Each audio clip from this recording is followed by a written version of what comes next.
Hi, I'm Gavin Carlson, and this is Out of Bounds, Daily Bruin Sports Podcast.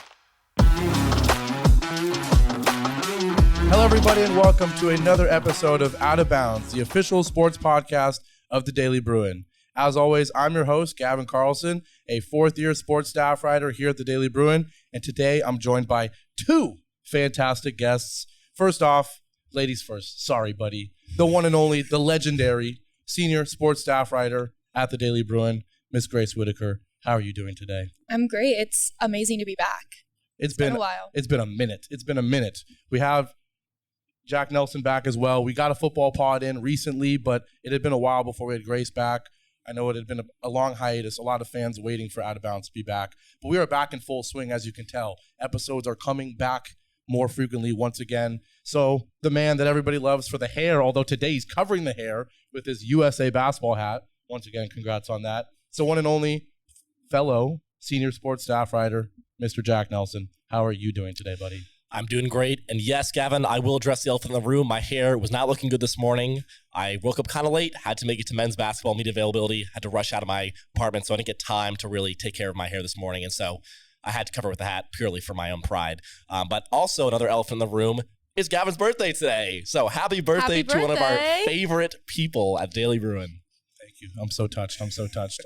A little to deflect, a little inside look at being a student journalist there, waking up, going to mail availabilities before class, after class. It's a grind. So hope you appreciate all of that.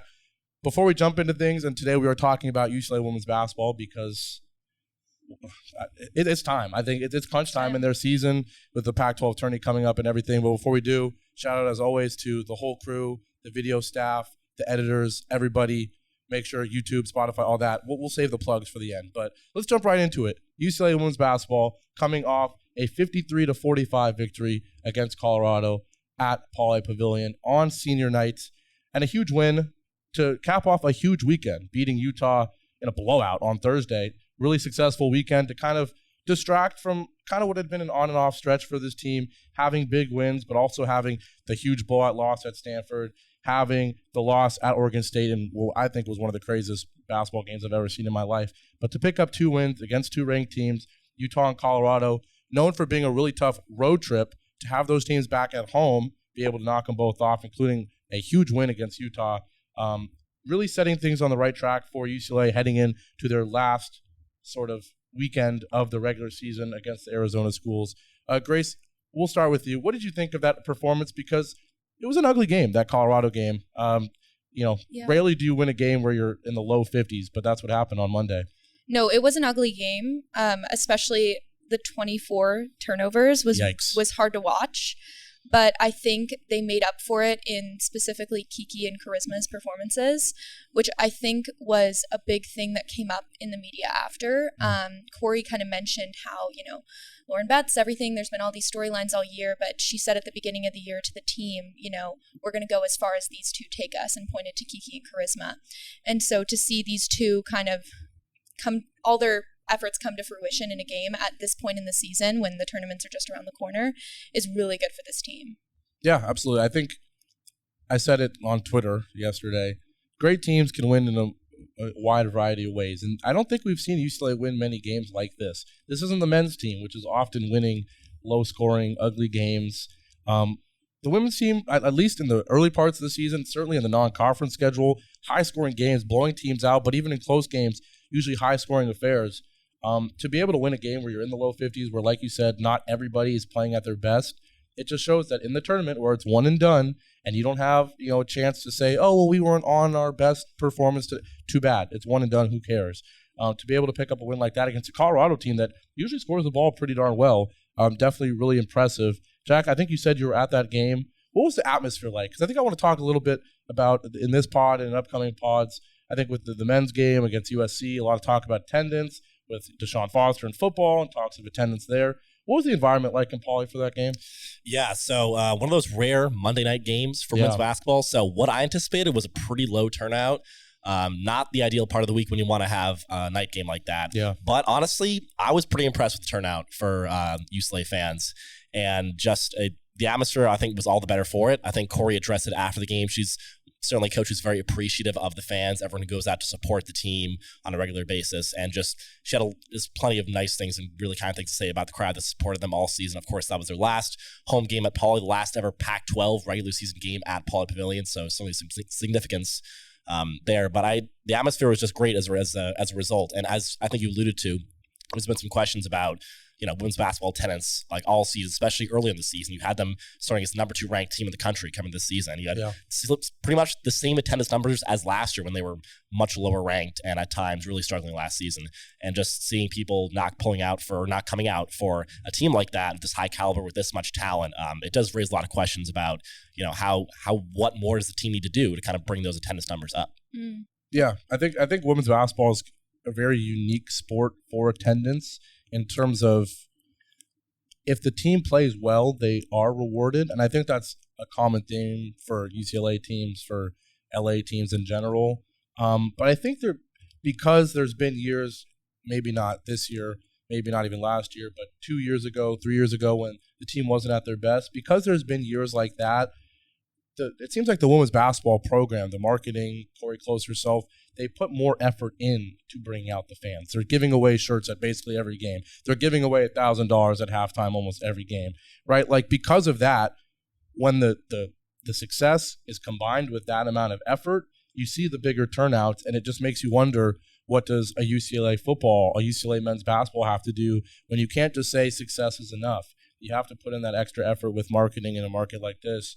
And then when the success with the team comes with that, then you get rewarded with, I think, a good turnout for most of the season for UCLA women's basketball, and they certainly deserve it with all the work they put in to try to increase that attendance. I want to talk a little bit before we talk about this Arizona road trip coming up to close out the season. Where does UCLA stand in the national sort of context? They're ranked 8 coming into the game on Monday. You win a game against the number 13 team. That'll certainly help. I think it's very interesting that UCLA is 1 spot below USC, given that they've beaten them once, they've lost them once, they have some mutual wins, they have some mutual losses, obviously playing relatively the same schedule in the Pac-12. Stanford in the top 4, they recently lost. A lot of moving parts in the whole country. 1 second, Iowa's the best team in the country. We know how everyone feels about Caitlin Clark. The next, they lose to an unranked team, and they're ranked number 6. I think one of you had a stat about UCLA's wins against ranked opponents. If you could just talk about that, and also what you think it means for if the season ends with, I assume, 2 wins against the Arizona schools and even a relatively respectable, performance in the Pac-12 tourney. You don't have to win the whole thing, but if you make it to the championship, even if you lose in the second round or in the semifinals to, a really good school like a Utah or something, where do you think this team ends up? We'll start with Grace. Yeah, I mean, the stat came out yesterday that UCLA has the most top 25 wins out of any team. Huge. And I believe it's 7, which is huge. They didn't have an easy schedule this year. I mean, UConn, Ohio State, Florida State right off the bat. And then the Pac-12 is, easily the best women's basketball conference out there right now.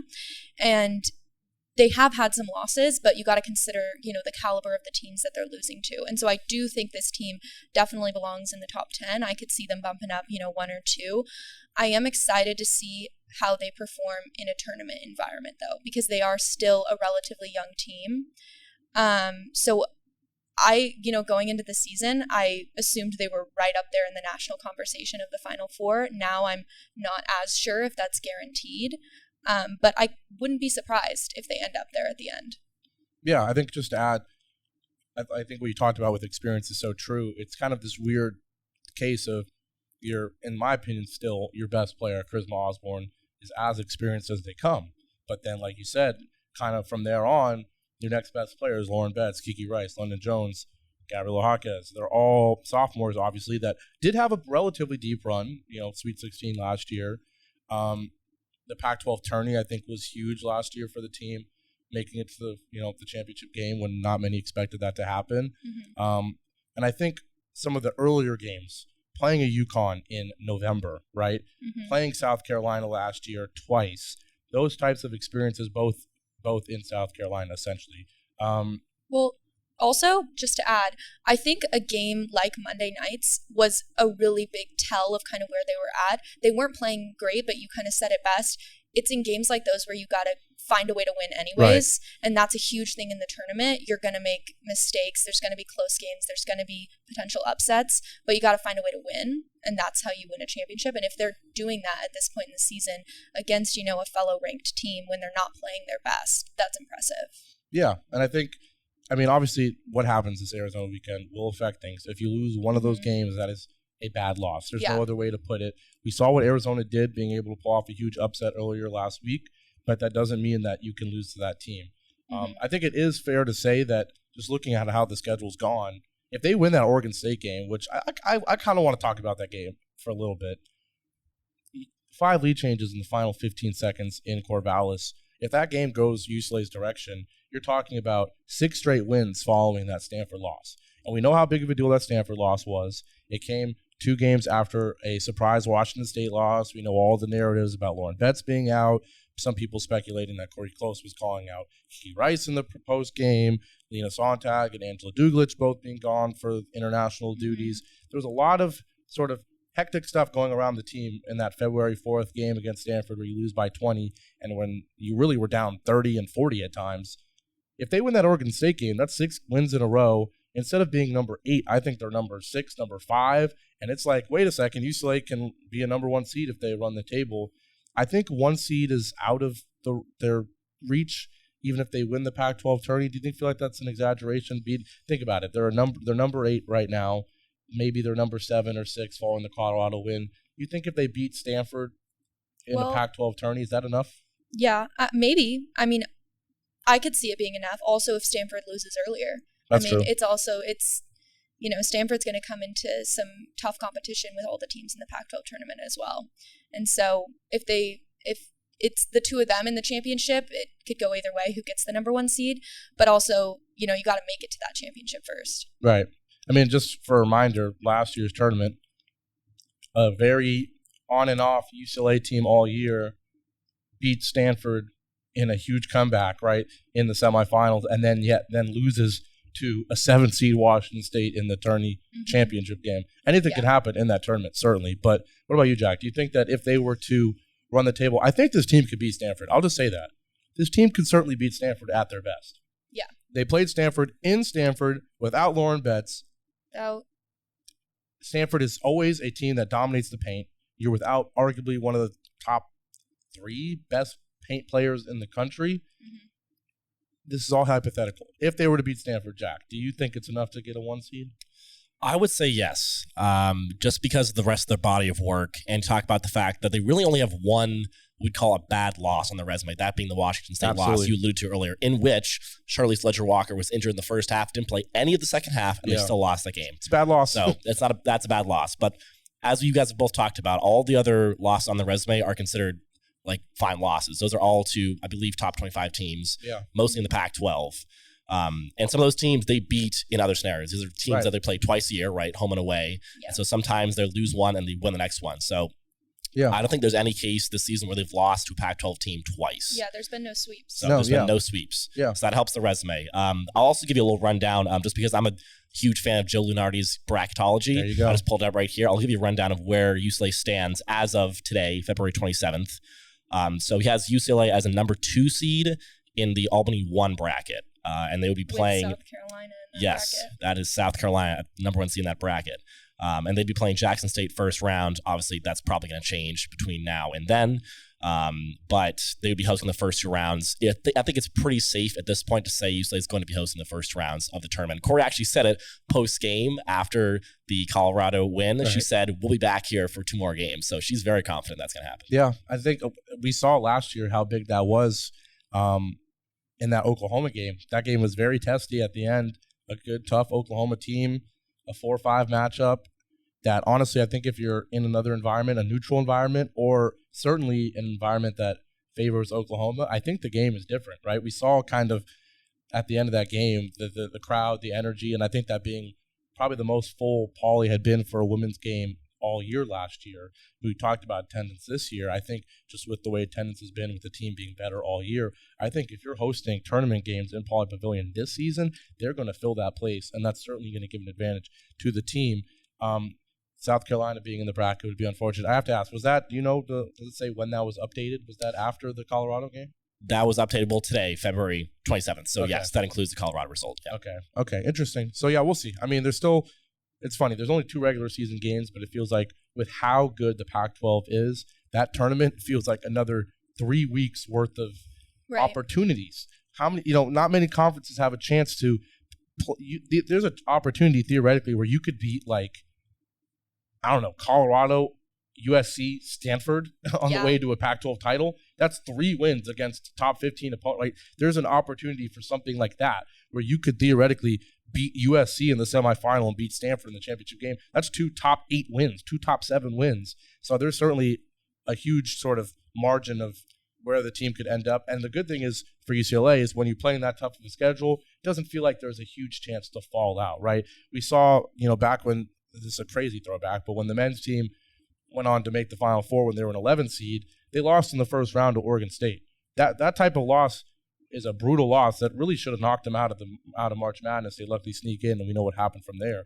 But there isn't really an opportunity for that level of bad loss for UCLA women's basketball this year, just because of how good the conference is, right? Unless you play like Washington or something, and especially if you're getting a bye, you avoid that too. So there's a chance where there's no opportunity to even have that catastrophic loss. So I think two seed is pretty safe at this point, in my opinion, at least.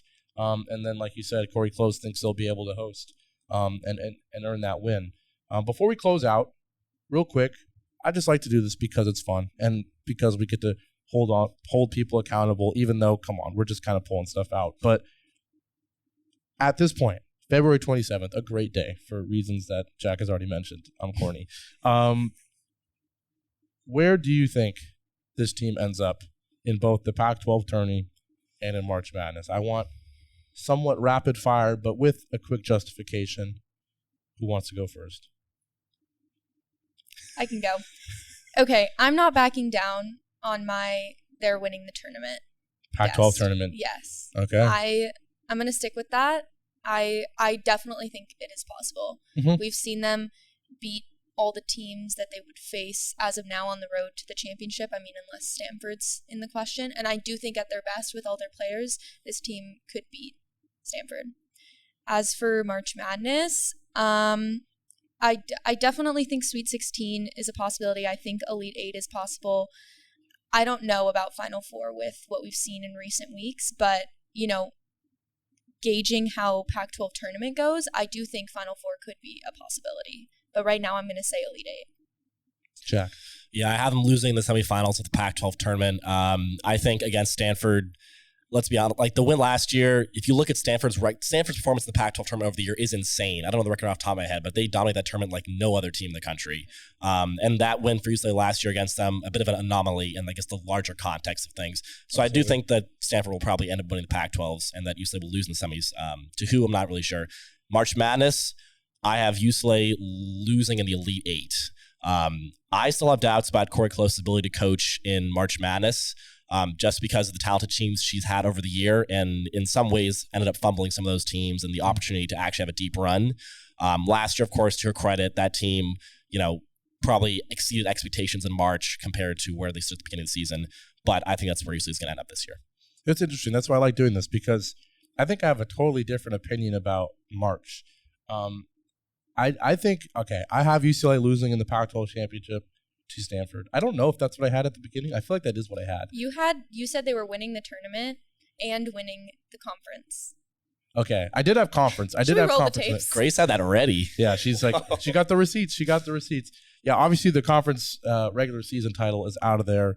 Would have been a great opportunity in the last season in Pac-12's existence, but it just proves how hard it is. The UCLA was the number 2 team in the country for basically all of the non-conference slate, and yet really they've been out of the running for the Pac-12 title for over a week or two now. So it just shows how hard it is to do that. But to answer the question, I have them losing to Stanford in the Pac-12 championship. I think they'll end up as a 2 or 3 seed in the conference, so they won't have to play Stanford until the Pac-12 championship. But it's funny. In a way, there's revenge for UCLA in that game because of what happened earlier in the season, because Lauren Betts still hasn't had a chance to play against Stanford yet. But there's also revenge because of what UCLA did to Stanford last year. And I think that, combined with just historically Stanford being so dominant in that tournament, I do have Stanford winning that. As for March Madness, I've got the Final Four, man. Call me crazy. Call me crazy. Why do you say that? If they're in the bracket with South Carolina, I will change my pick. A lot could happen now and then to see if they are in that bracket. But I think other than South Carolina, no other team in the country has been wire-to-wire dominant, right? Like, every team has had its highs and its lows. If it's in Iowa, great. Caitlin Clark, one of the best players in the history of the sport. I think UCLA is a better team, top to bottom. If it's USC, Juju Watkins, one of the best. UCLA is a better team, top to bottom. I think UCLA is deeper than most of these teams. I think some of the bigs will have had some more experience because Lauren Betts being out. And I just think what you said about Corey Close is fair historically, but I trust Corey Close. I trust her ability to make a team learn from what's happened in the past. And whether it's losing to South Carolina in the tournament and then on the earlier in the season, whether it's the loss against Oregon State, the loss against Utah, these close, heartbreaking losses that UCLA's had this year, I think, and I'm predicting another heartbreaking loss in the Pac-12 title game. Eventually, something's got to give if you have a good coach. If you don't have a good coach, then you can't say something's got to give, right? But something's got to give if you have a good coach. I think UCLA does, and I think all of the experience, especially with Charisma Osborne, being in all these moments we've lost close games, I think finally they get over the hump and they beat a 1 seed or a 3 seed or something to get to the Final Four. And then from there, who knows? But I'll say Final Four, and what an accomplishment that would be, especially in Charisma Osborne's farewell for her season. But I think that'll do it for this episode of Out of Bounds. Thanks so much. As always, Spotify, SoundCloud, Apple Podcasts. If you want to listen, if you want to see these beautiful faces, and my face too, YouTube, Daily Bruin. Thanks so much for watching. We are back. We are going to start uploading in more frequent. I don't know. We're gonna be here more often. All right. I know you guys missed us. Yes. So we're back on the grind. Make sure you stay tuned for all the content we got coming out. Please, as always, dailybruin.com. All the amazing articles, features, UCLA football, basketball, every sport, softball, baseball, starting up, gymnastics in full swing. There's so much great content we have for you. So stay tuned. Thanks so much for watching, and